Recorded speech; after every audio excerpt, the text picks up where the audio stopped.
right, we are going to talk about systems engineering. And the reason I'm covering this is because our main project that we will be working on for this semester is going to be itself a small system. Because you're going to have electrical engineering, you're going to have computer engineering, you're going to have software engineering, which might be a little bit computer science-ish. And then you're going to have mechanical engineering, because I'm going to ask you to put this in some sort of case or box. Maybe, if I'm lucky, we can get some instruction and assistance on 3D printing. So not only can you identify what you're going to do, and you can create a box for your end device. So systems engineering is an important topic for a lot of organizations.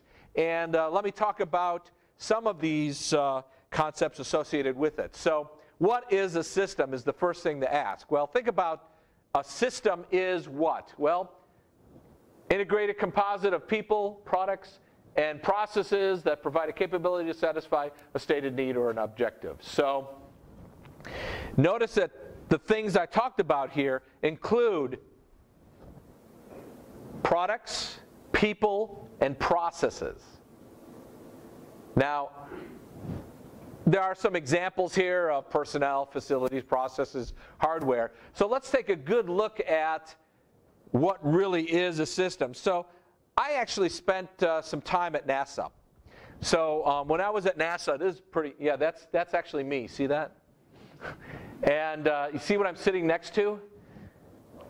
That's one of the main engines, the rocket nozzle. And then if you look in that big bundle over here, that's where they're actually regulating and flowing the liquid oxygen and the liquid helium to burn and provide the thrust associated with sending that big orbiter up. And so I got a chance to actually go in there and put my head in there and everything. So it's pretty neat. But that nozzle and the engine associated with that is a system, because it has electrical and computer parts to it. And, oh, by the way, it's actually controlled by software. Now, that is a system, and what they do is they put it in a bigger system. So the bigger system is the actual orbiter. You know, the orbiter with the heat shield tiles and the avionics inside, you know, rubber tires and all that other stuff. By the way, if you come by at the right time, I have one of the heat tiles in my office from that. Well, not from that one, but it was a test one, and it's pretty neat. So, yeah, this is a system itself, because it's got, you know, the nozzle and it's got some other stuff. But, you know, it's also another system, too, because when you take that orbiter and you attach the solid rocket boosters on the side and the tank in the middle, you know, then it becomes another system. So it is not only the orbiter, but it is a space vehicle. And then a space transportation system means that that rocket, along with payloads, launch pad, mission control, all that other stuff, builds an entire system for getting that orbiter and everything else up into space. Well, that's a system too. Notice there's people like the mission controllers. And then, you know, now we include that space transportation system and then the International Space Station. Then there are some communication satellites up in space. That makes a system as well. So, as you can imagine, these individual systems that become part of a bigger system need to talk with each other and need to work with each other, right? A good example, the International Space Station has docks on it, or places that spaceships can dock up to it, right? I sure do hope that those who developed our space shuttle had actually talked to those developing the space station and ensured that the shuttle would dock with it, as well as the Soyuz capsules, as well as the SpaceX vehicles that are going up and resupplying it. So as you can imagine, there's a lot of coordination that needs to be done to ensure that systems can talk with each other. Now, the reason why it's important and why we have a systems engineering discipline is for that very reason. So it is a robust approach for developing systems. And by the way, that means the design, creation, and operation of those systems. So there are some approaches. Notice the first thing: goals, design alternatives, design trade-offs, best design, verification of the design, assessment of how the system meets the goals. And even that described doesn't talk about building it either. There's a lot of assessment that needs to be done up front to make sure that you meet all of your goals associated with your system. So the approach is iterative. And you're going to experience that as well. So for example, we are going to do a couple of technology prototypes. One of these is going to be an investigation in using 802.11 or Zigbee for communications, using the Renaissance board and the XB communications devices from Digi. We're also going to use the MSP 430 board to program the microcontroller to make a very, very, very small application. And you're going to have to make that little application as small as possible. And the winner of the smallest 2 or 3 designs will actually get extra credit points. So there's going to be a discussion later about project management, so I thought I would show you or talk to you about the difference in those. So as we said, system is together to produce the capability required to meet a need. Hardware, software, equipment, facilities, personnel, processes, procedures, etc. System engineering is a discipline to make systems. Now, project management is a little bit different. Now imagine so far in systems, what have we talked about? We've talked about designs, we've talked about requirements, we've also talked about implementation. Project management is different in that project management is worried about resources. People, money, time, all resources that need to be managed when you're developing a system. And so when I worked at Ericsson, there was a system engineer that had a good background in mechanical and electrical and computer engineering. And I was a project manager, and I had to get the resources, but I worked with the system engineer to make sure that the resources needed to do the job were available. And by the way, when I worried about the system, he was worried about a phone. But I had to worry about, so I was kind of a little system engineer as well, because I had to worry about chargers and batteries and boxes and documentation and all sorts of other stuff associated with the system. And so project management is really worried about resources. In other words, do you have enough people and time and money to be able to develop this system? So why do you do a system engineering? Well, historically we found that systems fail at interfaces, especially when they don't talk. Good example, again, in the space program. There was a satellite for Mars, or I should say a spaceship for Mars, that rotated or circled Mars, and then at a certain time, it launched itself to land on the surface.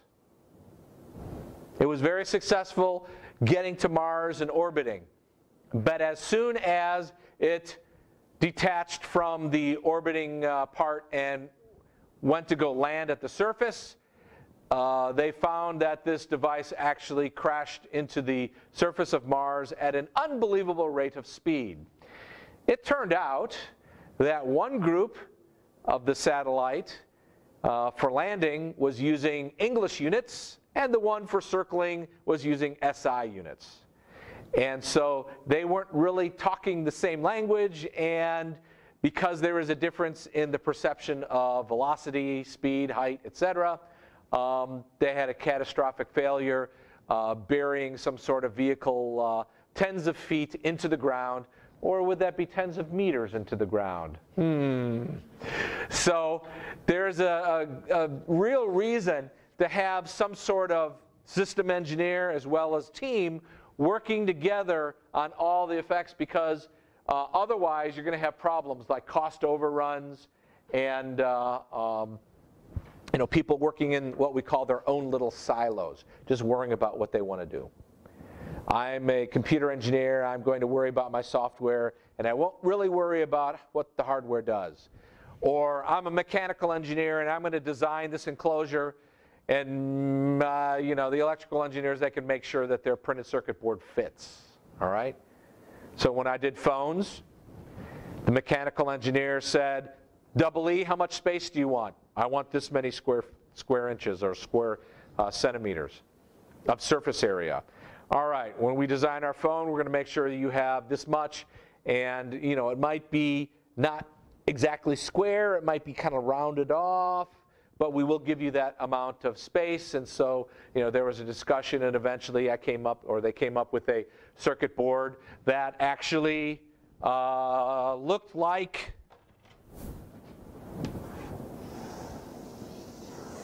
that, which is kind of interesting. And in fact, the phone kind of looked like that as well, almost like a tombstone. Maybe like it was kind of dead on arrival. No. So somehow, somewhere, some designer who is very creative decided that a phone that looked like that would be really cool. Does that look cool to you guys? All right, so apparently they didn't talk to you. All right. So, as a part of this, we also got together at the end of every project and did what we called a post-mortem. That's called the lessons learned. So what did we do well? What should we learn from, and what we should not do again?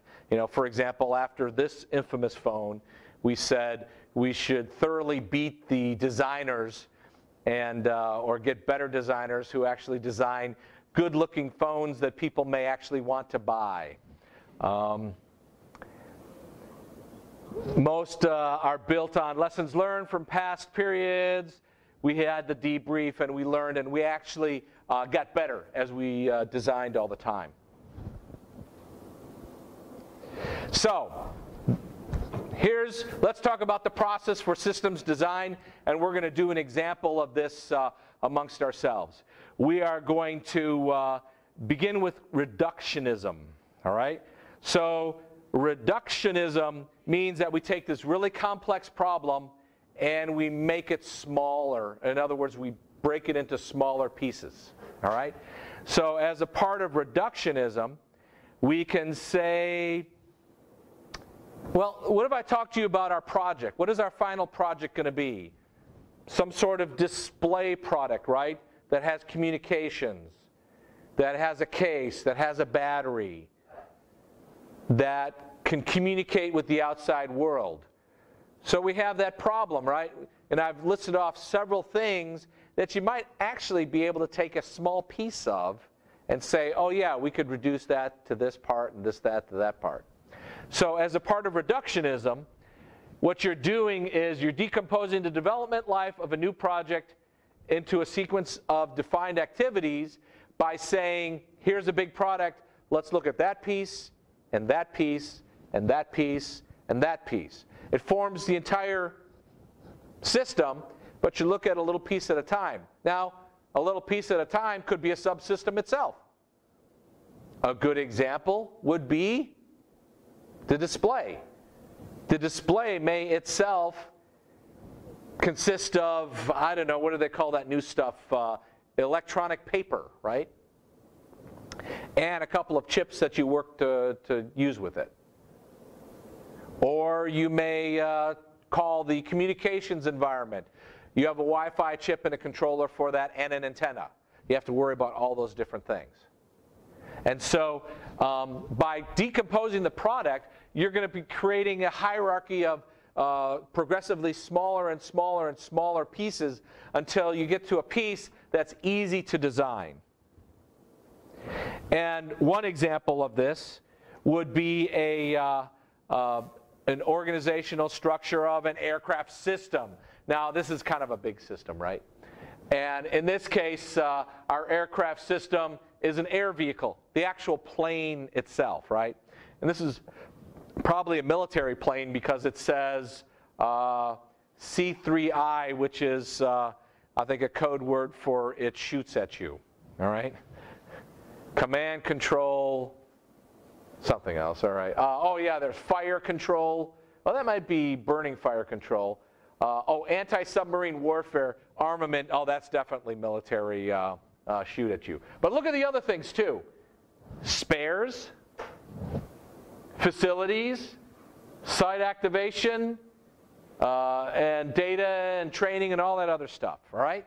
So what we're going to do is we're going to take a little break.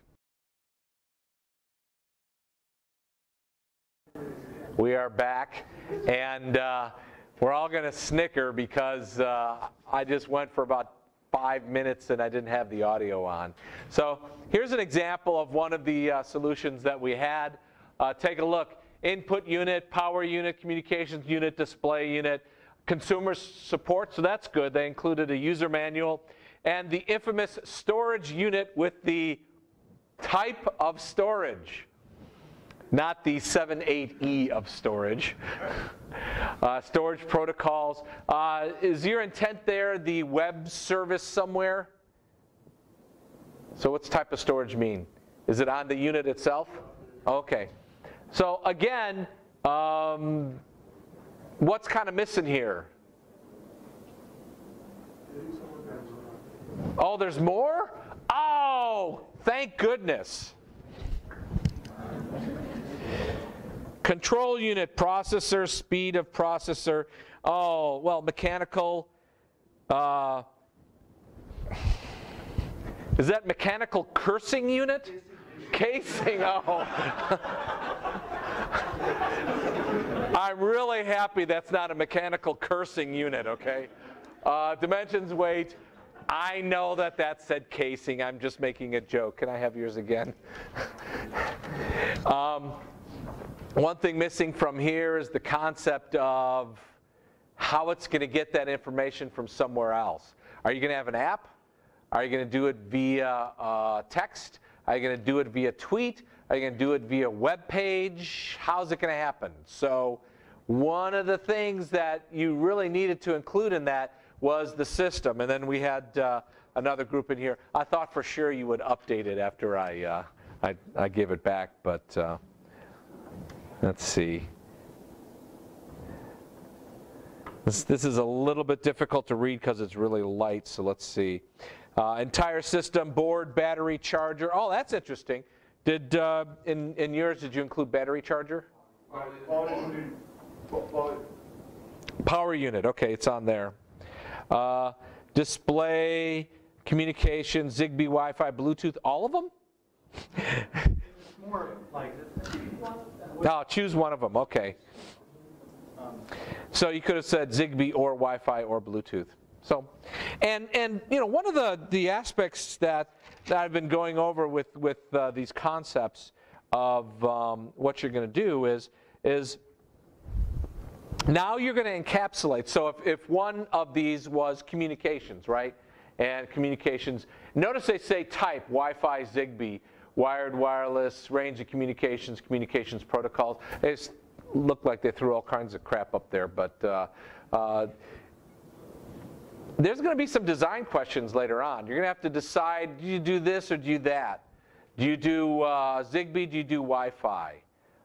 There are costs associated with it, maybe some additional things that you have to do. One, I'd talk with this group over here. One thought that we're thinking about is, what happens if I have, let's say, in my office, an application running, and I'm able to dump information to that PC in my office, and I put a a Bluetooth dongle or a Zigbee dongle on that, because the distance I'm going is intended to be right outside my door. Now, that would be pretty neat, right? Well, of course, there is one problem, and that is, what if my outside my door is a brick wall, right? And I can't really communicate through brick very well. It can be done, but not very well. So having Wi-Fi might be good in that situation. It all depends on what you do. Again, one of the requirements we're going to say later is that it's got to be wireless, and it's got to last for a certain amount of time. So let's continue on with our presentation. Can I actually keep these and photocopy them and give them back to you? Okay, you did the head bob, so that was yes, right?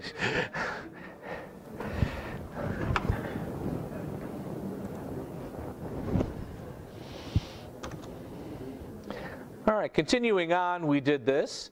And so now systems engineering is going to, one of the really strengths of system engineering is to take and create the requirements. So we're going to I'm going to discuss some requirements a little bit later. These are handwritten ones that Dr. Sass gave me that I want to discuss amongst everybody here. So one aspect of systems engineering is we take requirements and we analyze them. Now, one aspect of analyzing, or one reason we analyze, is we want to see what we include and what we don't include, but also we want to take and start putting these requirements in buckets. So as an example, remember I worked for a phone company at one time, and some of our requirements would be, this is a mechanical requirement. How big the enclosure is, what connections it has. We'll put that in the mechanical bucket. And then this one is about operations, so we'll put that one in the software bucket. And here's a bunch of requirements for electrical, so we'll put those in the electrical bucket.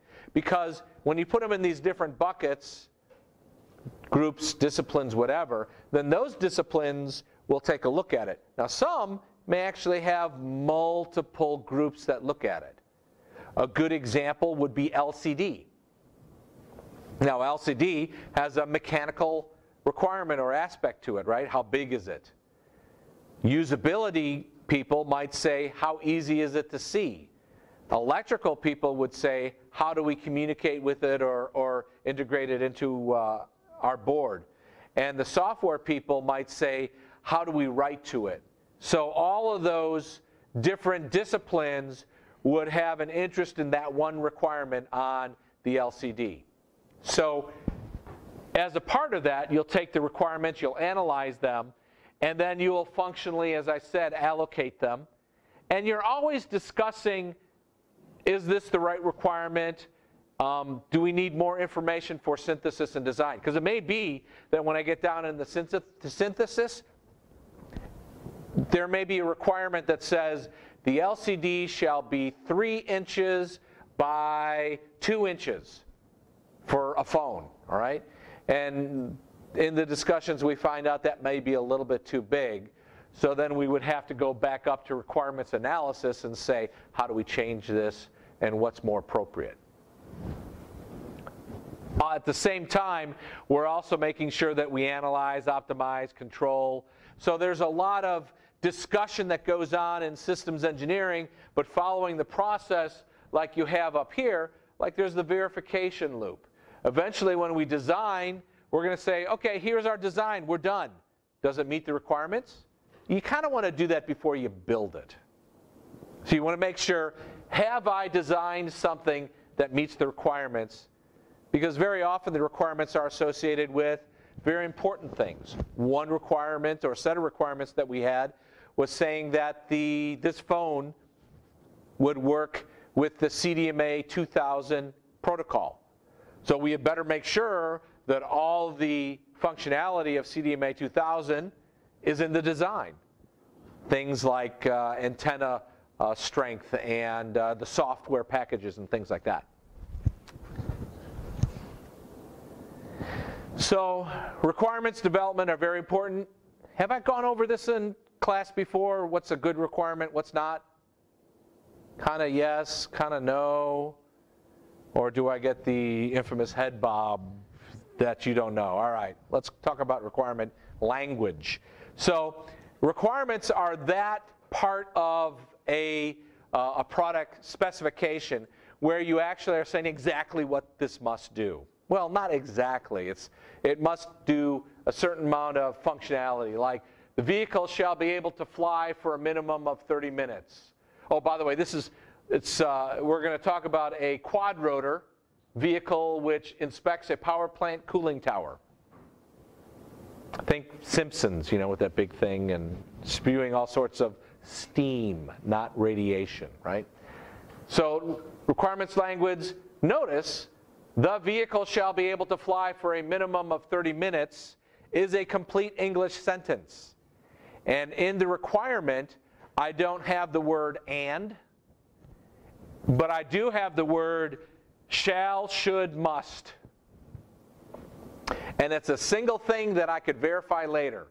Will I be able to fly later or verify later that my quadrotor flies for 30 minutes? Well, yeah, that'd be easy. Put it up in the air, let it float, make sure it flies for 30 minutes. Another one says shall be able to fly for a maximum of 60 minutes. So can I verify that? Well, yeah, I put it up in the air and make sure it doesn't fly for more than 60 minutes. Why would I want to put a requirement in there for a maximum flight time? All right, one is power, right? Because if I say it has to go for an infinite amount of time, well, that pretty much says that I need an infinite size battery, right? So there may be a point where I want to cut off and say, I don't want a bigger battery because a big battery means less payload, fewer packages I could deliver on behalf of Amazon, right? Or whatever the quadrotor will be used for eventually.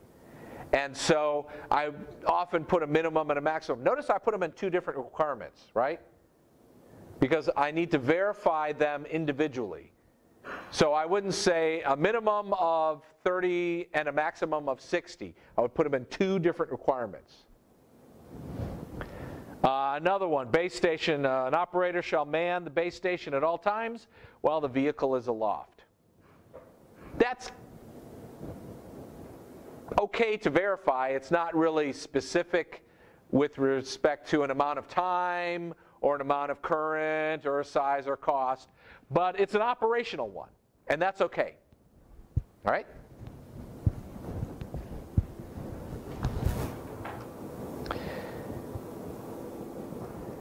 So I've talked about process before, and with process comes system engineering practices. So there's a lot of different tools and other types of documentation that might be required for an entire systems engineering process. So we're going to have interface control documents. We're going to have documents where you identify how one device talks to another device. Have we seen anything like that before? Or how one thing fits to another mechanically. Or how the electrical might connect to another electrical part, or might supply electricity for another part. And we're also going to have budgets associated with how much power does that part of the circuit require. Well, this was important for us for mobile phones because the radio takes a lot of power. The microcontroller takes a lot of power. The display takes a lot of power. So you have to identify how much does each of these parts get, because otherwise you have a battery this big and a phone that's this big. We're going to look, of course, we have to identify what's going to drive our design. Very often it is cost, especially for commercial products, right? Well, this might not be so much of an impact because a lot of people will pay lots and lots of money for an Apple Watch, right? But if we start talking about other commercial products, somebody showed me some earphones, and that wasn't anybody here, right? Oh, that was Vivek, our grader from last semester. He has a pair of earphones that are Bluetooth that have a wire between the two sides, and it has a microphone in it, and volume up and down, and this thing costs $30. Amazing that the functionality of that was only $30. And anybody have one of those? Oh, let's see. Do you have it right there? Oh, okay. I was going to see if you could hold it up, but their cost was very important. Schedule, for certain devices, you want to be first to market. That might be important. Performance, well, that device, don't really care how well it works, right? You just want to be first to market. You can improve it later. This one, I bet, had performance as a very key item because it's the Apple brand. You can see some of the other documents and things like that available. This should be very familiar to all of you, the V. We saw that for software development, but actually this shows up when we do a design for hardware, for software, for mechanical. They all have the same thing. You're doing the mechanical design, you start with the requirements, you work down to a final design, till you fabricate, and then you start verifying going up. It's all the same thing. Design down, verify up. And we're going to see this very often in different other types of environments. Department of Defense has this. They have one of these for the prototype, and then one of these for research, I should say, then one for the prototype, then one for production. Now, we're going to get a little bit into project management here. Let's see if I have, yep, I have something right after this. So we're going to get a little bit into the project management, but notice this. This is kind of like, isn't this kind of similar to what you did earlier, right? With your system design? Well, this, instead of being components, this is work. So notice we have a high-level vehicle, a crew launch vehicle, and we're getting down into, here's the problem with NASA. They're full of acronyms, all right? So FSRCS, TVCS, what in the heck are all of those? Avionics, I could understand. Yeah, that's easy. Software, oh, I understand that, yeah. But there's all that other stuff. But, take a look. In the avionics, which is hardware, integrate, radio frequency system, electrical integration, flight instrument, sensor, blah, blah, blah. So those are all like tasks that they're doing. They've designed the subsystems, and now they're going to, design the subsystem could be one task. Then design another subsystem. Now integrate those two together and verify they work together. Those are the types of things you'll have in a work breakdown structure. Now this is one organization of it, but I've had another way, there's another way of doing it as well, which will require chalk, old school. So maybe we have something like software. So we might have associated with software, well, what kind of software are we working on? Well, one of them will be the communication software.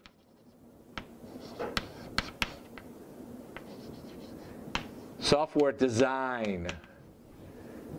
And then we'll have the display software design. And then we'll have the control OS software design. And then maybe we'll want to have a design review.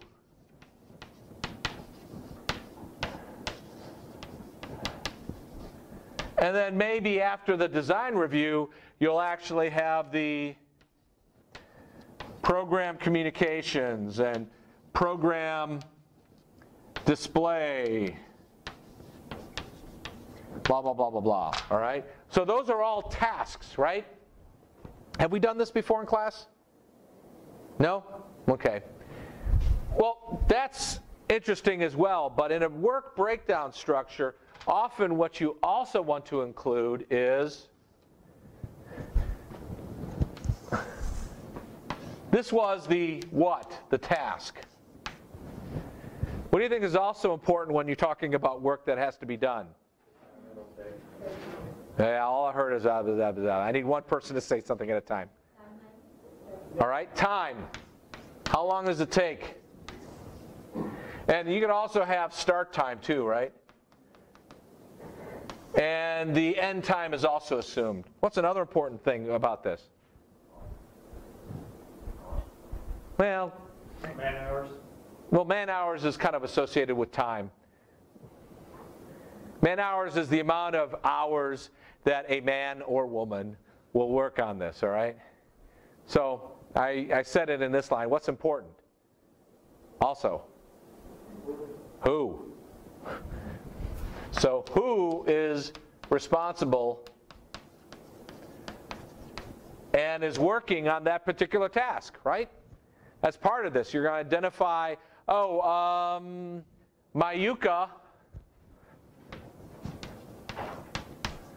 is going to work on this particular, the communication software. She is expected to spend 8 hours on the design, and we could do start time, we could do end time, doesn't matter. You could put whatever you want up there. And this will be done by 2016, February 10th, as an example. And so when we're identifying a work breakdown structure, you could use Microsoft Project, you could do all these other tools, but it turns out that running a list like this is just good enough. Microsoft Excel is really good at something like this. So with that in mind, I want to get back to this, and rather than the inspection robot again, come on, I did that. There we go. So we're going to go back to our group effort.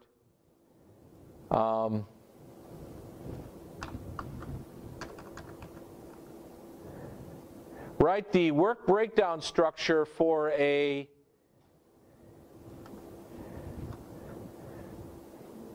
display product.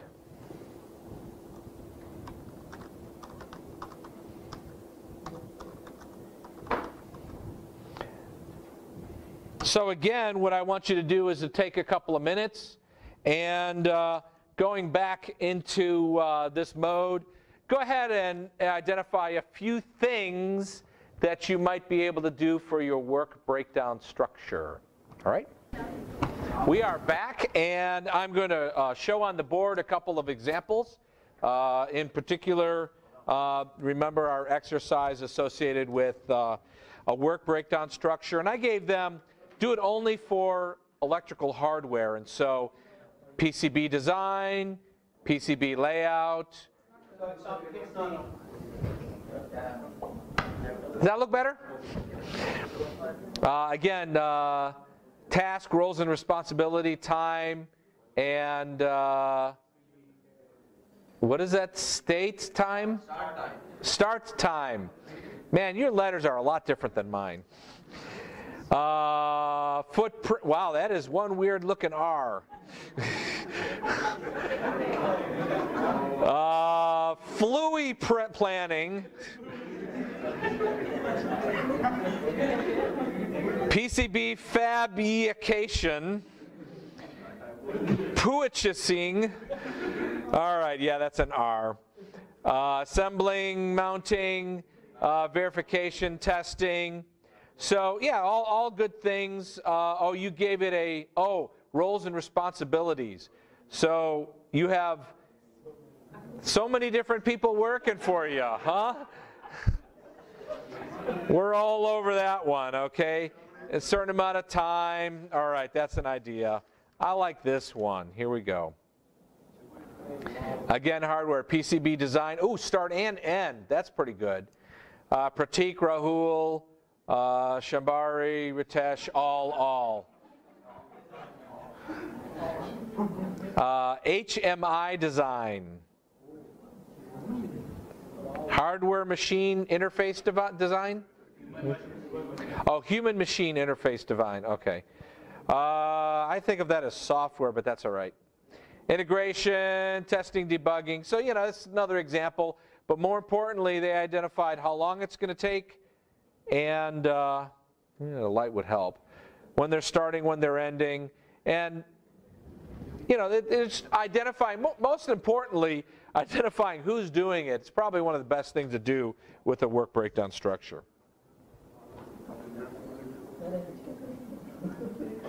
Trade studies. So imagine that we're going to do a study, and actually now I think about it, I should have fixed this, or I should have changed something on this beforehand, right? We're going to look at, what do you do? Let's say communications, right?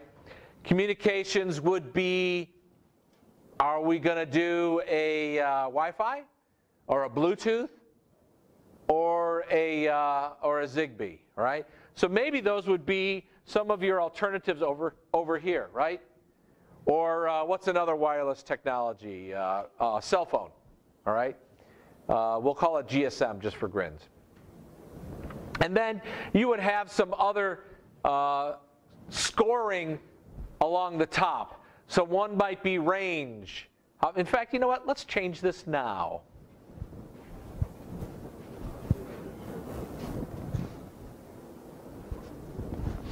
So I like this. Let's say, you know what? I can't change it now because apparently it's hard-coded in that. So we'll have to go with this. All right, so we would have 4 different choices. I gave you an example, 4 different wireless technologies. Across the top, that could be range. How far does this communications technology do or work? And another might be speed, or for that matter, throughput. How long does it take to go through?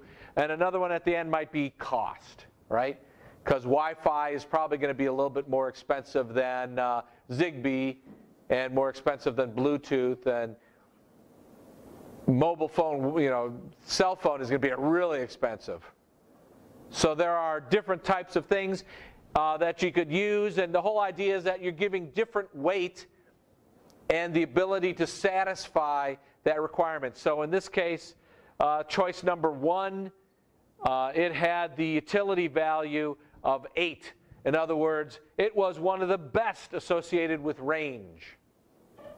So we gave it a value of 0.8 out of 1, right? And it just so happened that we weighted that at a 2. In other words, range was really important. Speed was not that important. And payload was pretty darn important. But, in this case, transportation system 1 had the best range, and so we gave it a 0.8. Wasn't perfect. Then for speed, option number 2 was the best. We gave it a 0.9. And then for payload, 4 was the best, and we gave it a 0.9. And the others fell in somewhere beyond that, behind that, because some were better at speed, some were better at range. We gave weight to all of these, and so that W is just the weight times the utility value, and it gave us a weighted average. We add up those weighted averages, and in the end, the best option is number 3. Why? Well, its range wasn't all that good, but its speed and payload were really good, and we were putting a lot of emphasis on payload, so we chose that one, all right? If we were to do this with communications, you would have to identify which one you want to go with. So that's going to be one of the aspects of your design. I'm going to ask you to do one of these tables with the different communications environments that you foresee. That's one of our tools for doing system design. Another is a functional block diagram. Now this shows, I believe it's rocket engines and stuff like this, but it could have just as well have been a hardware block diagram associated with, we're connecting the display to the processor and the communications chip to the processor.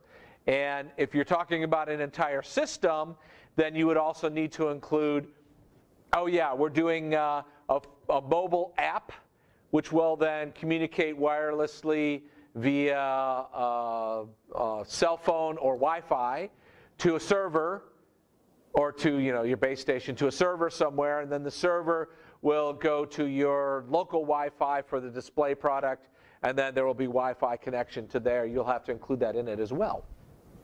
So this is another one of the tools in your toolbox. The interface control document then says, how do I interface some of these different components? Now, there are some that are inherently obvious. Wi-Fi is Wi-Fi. You don't need to say, and Wi-Fi will work at whatever speed and whatever protocol, because it's all well known. You could just say it's going to work at, it's going to be regular Wi-Fi at this and this and this, all right? You don't have to be really detailed about how you interface. But when you get down to your design, you might want to say how you're going to interface between the display and the processor. Is it I2C? Is it SPI?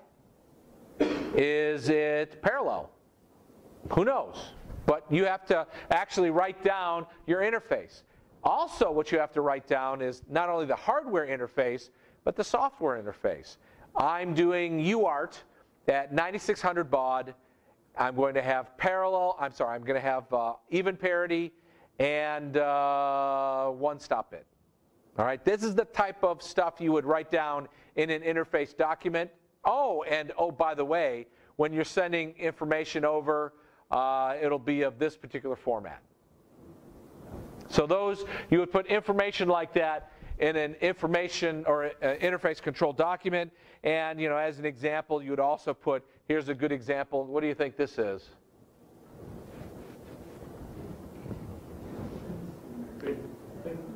Yeah, it kind of looks like RS-232 hardware description. We're going to have pin number 1 like this. So that means that when you plug device A into the device B, you know that pin 1 is agreed to be clear to send, and pin 2 is receive, and ground is 5, et cetera, et cetera. Another one of your tools in your toolbox is the power and mass budget analysis, meaning, well, when you're a spaceship or you're sending something into space, you got to be really careful about how much it weighs. Well, for that matter, this too, right? If you have a mobile phone, you don't want to have this huge honking big thing that's this big, right? Like a tablet size.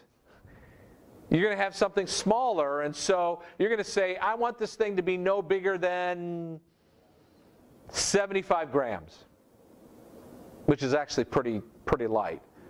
Or I want this no bigger in size or in power. I don't want it to draw more than 100 milliamps at any time, which is actually quite a bit, but you never know. So you would create in this case, a mass budget saying how much something weighs, and maybe a power budget saying, this is how much I'm going to expect my different devices on the board to consume. You also would be involved with saying, I'm going to be running maximum of this. When I'm running in my safe or idle mode, I'll be running at this.